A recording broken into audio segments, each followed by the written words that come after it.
Hello everybody, welcome back to another video. Today I want to follow up on the last video that I did on vocoders and look at FFT Morphs. Now these are very similar effects, but they essentially work in the opposite way. Whereas a vocoder splits up the signal into individual frequency bands and monitors the volume continuously, what happens with a morph is that it splits up the signal in time and looks at the frequency continuously. So that's very technical, but I'm going to try to explain to the best of my ability how that actually works. So let's get into that. So here I have a synth sound, and it's the same synth sound that I used in the last video. I just took down the gate a little bit, so it's a little bit more clear what is happening with the sound. This is what it sounds like now.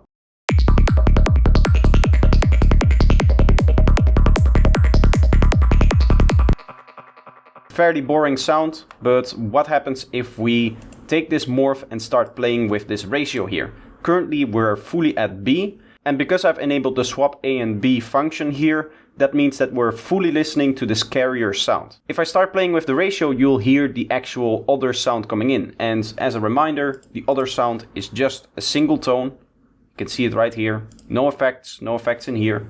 This is the same sound that is being used here, but obviously I cannot play that. So here's what this sounds like. Just a single static tone. So if I play this with the ratio, this is what you'll get.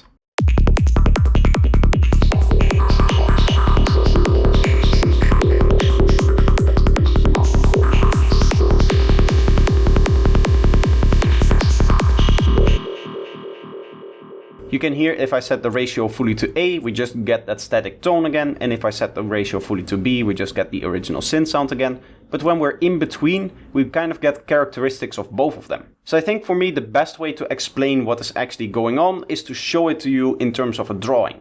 So imagine that we have like an XY axis, where here we have a frequency. So I'm just going to call this F. Obviously my drawing skills with a mouse aren't the best. And this is going to be the time. So here we'll put a little T for time. And what you'll see is that we'll have a bunch of different harmonics. Maybe there's a fundamental at a lower frequency. We'll have some higher harmonics over here. Some more content like that. Maybe there's a few harmonics that aren't quite stable. Maybe they're pitching up and down a little bit like that.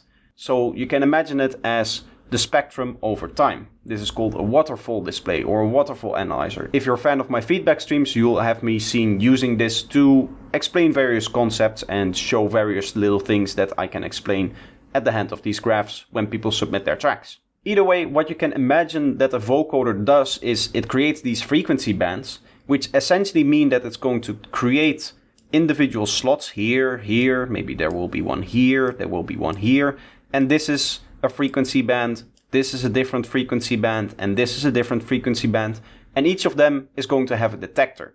It's just going to look at the volume that is coming in, and it's going to apply that to the new sound. So what we're essentially doing is we are losing a lot of kind of definition or a lot of quality in the frequency axis because we're continuously looking at the sound, looking at the amplitude actually. So one axis is discretely broken up into individual parts, because that means that we'll get a continuous signal over here and continuous information over here. We get very high quality in terms of the timing domain and very low quality in terms of the frequency domain. An FFT morph is doing that the other way around. The way that that works is it's going to take a snapshot in terms of time and it's going to apply the FFT algorithm, the fast Fourier transform algorithm. So you can imagine that we take these little chunks of time, and what we'll do is we'll just apply the FFT algorithm to that, which gives us very high detail information about the frequency content. So instead of knowing how loud this little box is, we'll be able to know for each individual frequency how loud it is. And again, with a morph, what we're actually doing is we're imprinting that information from one signal, the modulator, into the carrier, thereby changing the actual sound of the carrier. That is what the effect is doing. So in terms of parameters, again, I want to go through some of the important ones. Obviously, the most important is this ratio here, which is going to determine the actual morph between completely using the B sound and completely using the A sound. The effect is really only happening when you're not at 100% B or not at 100% A. Again, you can swap A and B, which is the carrier and the modulator, and you have control over the dry signals if you want to have a little bit of dry sound in there still. We have the same kind of format shift, which is going to be applied to the signal before the morph is happening.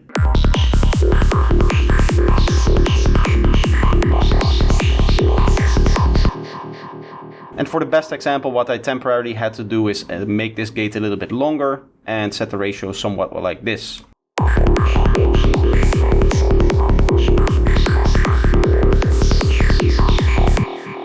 You can hear that we get this kind of cool shifting sound. You can hear it kind of shifting up and down. It's not very noticeable. It's not like the one that was happening in the vocoder, but that probably has to do with some of these settings over here. So you have 4 main controls here. This is a compression or expansion algorithm. Now this isn't traditional compression in the sense that it doesn't talk about dynamics. It talks about the spectrum in the sense that what this will look to do is it will look at the different harmonics and their different loudnesses and try to either compress them, bring them closer together in terms of volume, or expand them, bring them out more in terms of volume, increase the differences in volume. We have a tone control here, which is just kind of like a tone control on, for example, the overdrive function, where if you put this higher, you'll be affecting more the higher frequencies. If you put this lower, you'll be affecting more the lower frequencies. So you can think of this as, for example, a high shelf. We have this flattening knob over here, which is very similar to the compression, so to the positive percentages of what is happening here, in that it will try to flatten the spectrum and bring all of the harmonics closer together, all of the different frequencies closer together.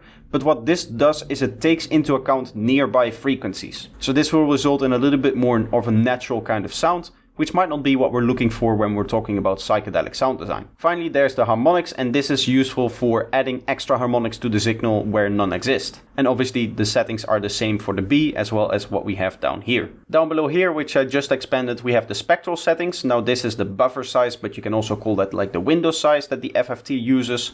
And then you have the resolution of the measurement, which in essence is the size of each of the cells that we're using, as I explained it before, the kind of cells that we use in time to make each of the measurements of the whole spectrum. So I just want to play around a little bit and see if we can get some cool sounds out of that. So what I'm first going to do is I'm going to loop this, and I want to bring this back into a lower gate value.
can hear that we're getting some really cool tones out of this. So hopefully with this video and the last video I was able to show you that these are very powerful tools and that you can use them in your sound design sessions when you're creating psychedelic sounds. If you do enjoy these kind of videos where I go over a sound designing concept and show you how to use it into a psychedelic format and create psychedelic sounds out of them without actually just showing you this is a patch, this is how you make it, now have fun with the patch and use it in your tracks, then you can let me know by leaving a like, and you can subscribe to the channel if you want to see more of that kind of videos. Also, if you have a suggestion on a sound design technique that you want me to cover or something else that you want me to cover, then let me know in the comments down below or by joining my Discord server. But that's going to be it for the video. I hope you enjoyed and I hope to see you in the next one.